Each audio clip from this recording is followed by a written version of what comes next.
bem, vem pra cá que o Vida e Saúde hoje está falando de limites e limites saudáveis. Você que tem dificuldade para dizer não, você que se mata dizendo sim para tudo e todos que chegam aí na sua vida, esse programa pode te ajudar a gente entender o problema. Doutora Gabriele Chaves conosco, ela que é psicóloga, e doutor César Vasconcelos, que é o seu psiquiatra aqui no Vida e Saúde todas as semanas. Hoje a gente está entendendo o problema. Agora, é o seguinte, você já enfrentou uma dificuldade com aceitar convites ou abrir concessões aí quando não cabia na sua vida? Conta pra gente, tá com dificuldade aí para estabelecer limites saudáveis com os filhos, com o cônjuge, com os amigos, no trabalho, na igreja? Conta pra gente, usa aqui o QR Code que está na tela para falar com o WhatsApp do Vida e Saúde. Nossa produção está esperando a sua participação, ou digita o 12 98266 0004. Ai, olha aqui, a gente está com sinais de alerta aqui. Vem para cá porque a gente vai falar mais sobre as dificuldades do não. Eu quero saber por que as pessoas sentem tanta culpa. Foi um dos sinais aqui que a Gabriele trouxe sobre quando a gente está ignorando, né? O dizer sim e prejudicando a nossa vida. Mas por que essa culpa vem quando a gente pensa em estabelecer limites? Sempre pensando primeiro no outro, né, Teru? Então, eu desagradei, eu fui infiel com o outro, eu fui inadequada, eu serei rejeitada.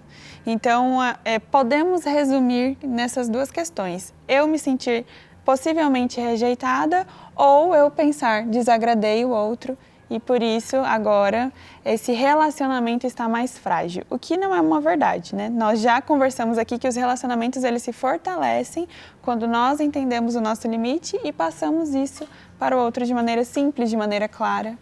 Doutor César, várias pessoas dizendo aqui, participando do Fala Povo de hoje, disseram que os que disseram que já estão nesse nível, né, de maturidade, que já conseguem dizer não sem sentir culpa, parece que tiveram que passar por um processo de... Até uma pessoa disse assim, tem várias maneiras de dizer não.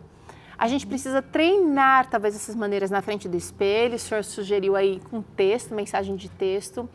Como é que a gente pode dizer não de maneira respeitosa ou de maneira verdadeira, eu diria, sem ferir o outro? Eu acho que a resposta à pergunta, a base é o meu limite físico, meu limite de agenda, meu limite de compromisso. Qual é a realidade? Qual é a verdade? Né? Então alguém me chama para fazer uma palestra no dia X, só que naquele dia X eu tenho 2 palestras montadas, né? Eu teria o horário para fazer uma terceira? Teria, mas e o burnout, e o estresse, e o cansaço, e o esgotamento que vai me impedir de no dia seguinte conseguir funcionar bem? Então, a verdade cura, quer dizer, qual é a verdade dessa minha agenda de atividades que me ajuda a colocar o limite? Então, eu tenho que ser verdadeiro comigo mesmo. Esquecer o julgamento do outro. Esquecer o julgamento do outro, não contabilizar o julgamento do outro, porque o outro talvez não entenda, talvez o outro não está olhando essa questão da minha necessidade de ter um descanso. O outro pode ter uma alta exigência consigo mesmo de funcionar como máquina e quer que eu funcione também da mesma forma, né? Então, a verdade cura, quer dizer, qual é a verdade? Eu tenho que ser honesto, claro, né? Eu tenho que ser honesto comigo mesmo. Eu estou no meu limite? Se eu estou no meu limite, então eu tenho que dizer não com muita tranquilidade, porque eu preciso funcionar, preciso viver, preciso ter saúde, né? Até para servir melhor. Eu vou trazer uma outra questão aqui que talvez a gente não esteja considerando muito no programa de hoje, que é o limite com os filhos, por exemplo, o limite dentro do ambiente familiar. Às vezes a gente fala cede para os filhos, nem usa a palavra sim, porque eles estão acostumados a vencer no cansaço. E eu me coloco aqui porque sou mãe e já caí nessa cilada.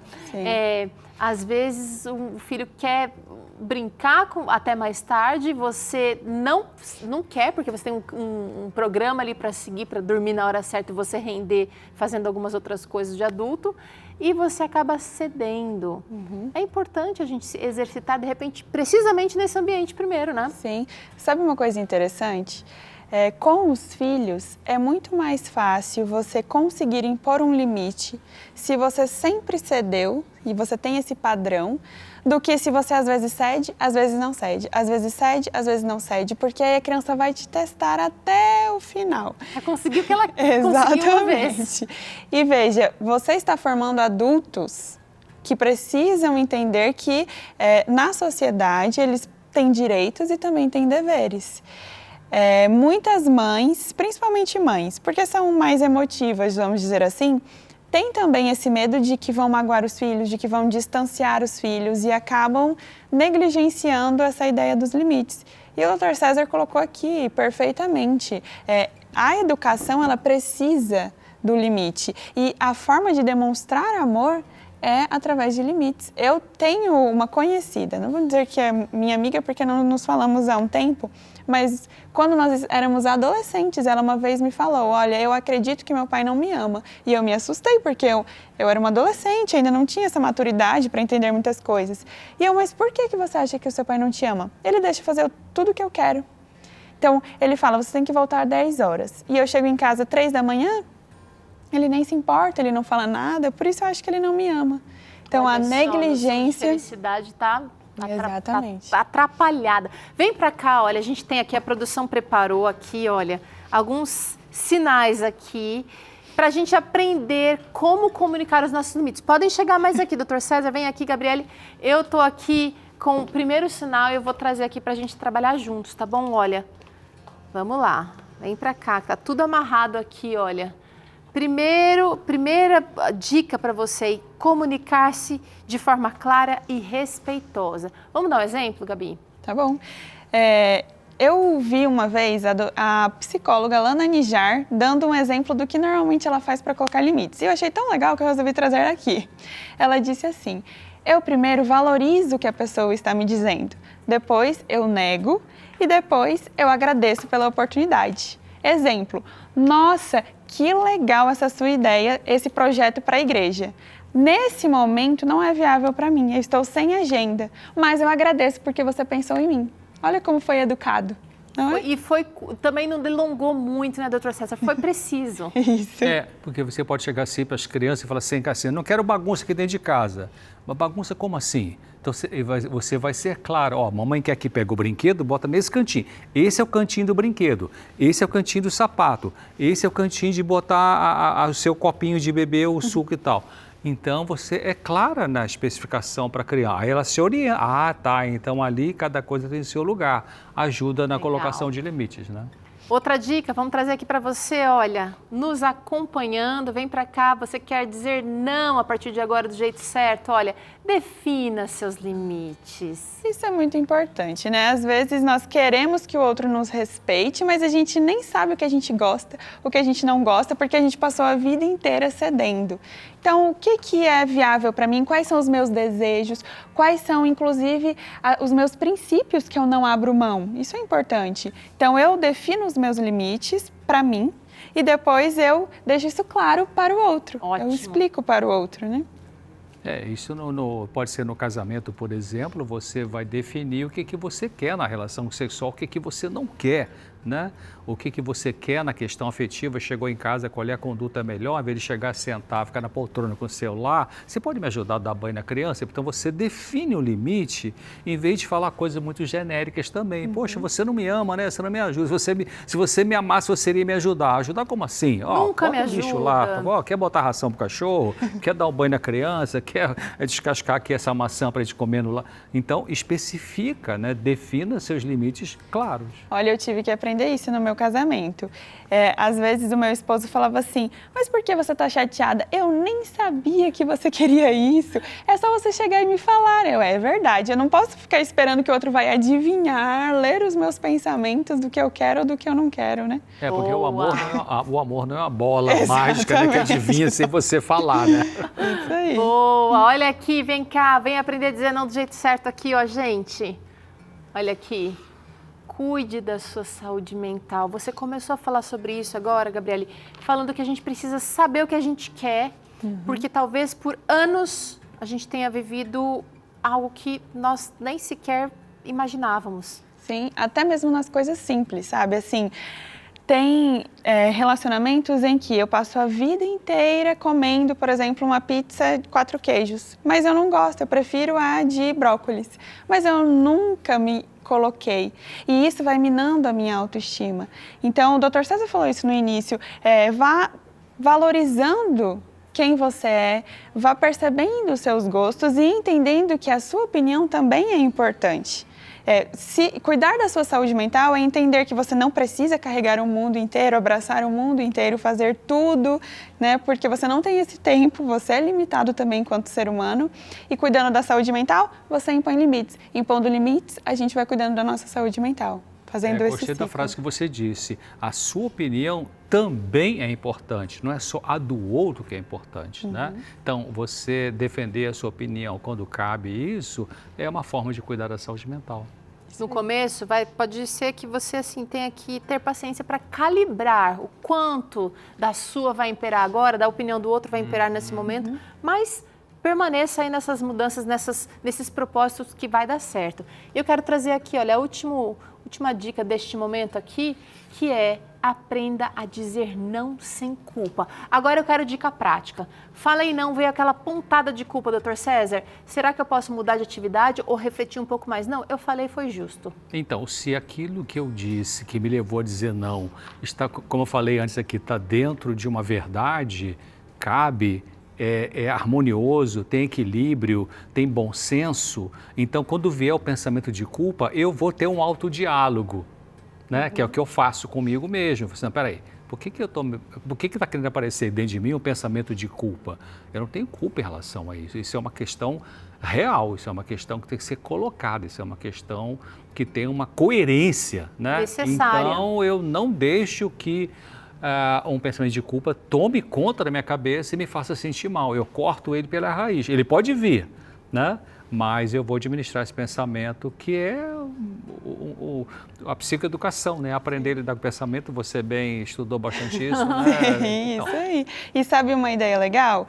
Pense assim, ou fale para si mesmo. Se eu tivesse certeza que essa pessoa não ficará ou não ficaria chateada comigo, eu tomaria a mesma decisão? Eu continuaria dizendo não? Se você responder sim, então essa pessoa não vai ficar chateada com você, então continue dizendo não. Aí, tudo bem, então ok, então vamos manter esse caminho. Agora, essa pessoa vai ficar chateada comigo e é por isso que eu estou dizendo não, aí é um sinal de alerta, sabe, Teru? Qual que é a sua intenção? Exatamente. Qual que é a sua intenção? É porque ela está chateada com você? Ou é porque você está cedendo porque ela está chateada com você? Ou você quer ceder porque você pode ajudá-la? Porque você tem tempo, é só você reorganizar a sua agenda? Boa. Porque você ali vai fazer um sacrifício por esse relacionamento? Ou a sua preocupação é só da chateação? E aí a gente vai firmar melhor essa decisão, porque pode ser que você realmente precise reafirmar a decisão de dizer não e você vai se libertando. E se for o caso de rever esse comportamento, você também tem chance de melhorar e ser altruísta da próxima vez. Vocês mães têm assim, um coração do tamanho de um bonde, né? Então, carrega um monte de piano e faz um monte de coisa e tal, enfim.